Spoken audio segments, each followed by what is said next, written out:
Communications says the KPMG investigation was instituted following confirmation by the Auditor General in her 2021 report, which detailed fraudulent activities at the Postbank. It says the fraudulent activities included multiple incidents of cash theft, which have been reported to the police. The ministry says it has instructed the Postbank board to ensure that the recommendations contained in the forensic report are implemented. We have now referred the report to the Directorate of Priority Crime Investigation in a bid to ensure that those who are responsible for these crimes are brought to book. What makes this cash theft even more repugnant is that some of this money was stolen from vulnerable social grant beneficiaries and ordinary South Africans who were saving for a better future.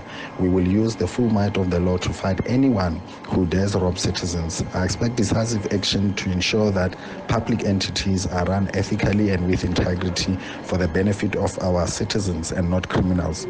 Deputy Mondli Gungubele said the forensic report was released last year and that corrective action is already being taken. This report, which was given to the Portfolio Committee a few days ago, is not a report that came out this year. It came out last year. A lot of interventions. I had mischief.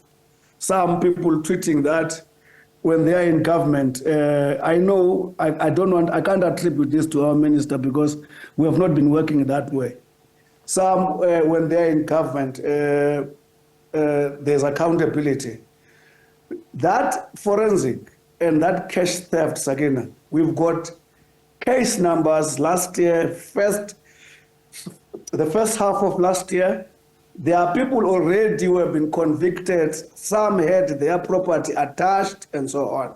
So in other words, it was updating the 7th Administration Portfolio Committee more about the progress than telling them what has happened, than actually informing them about the new development. It's an old development of last year. We made interventions. You know, we even changed we even tried to make sure that we put an administrator over Postbank. But as I'm sitting here, those things were with Hawk as early as the first half of 2023. Pay the Grants, a civic organization, says arresting those involved is not enough. It called for the grant recipients' stolen money to be returned to the rightful beneficiaries. For us, firstly, is to get the KPMG report so that we can scrutinize it, so that we can have a better position, an informed position regarding the report. But what we would like to see happening in terms of, if the report is true, is to get the beneficiaries being paid back their money, not just the hawks maybe arresting people. We can understand the judiciary and the law have to take its course, but the beneficiary, the bottom line, must be paid back their money.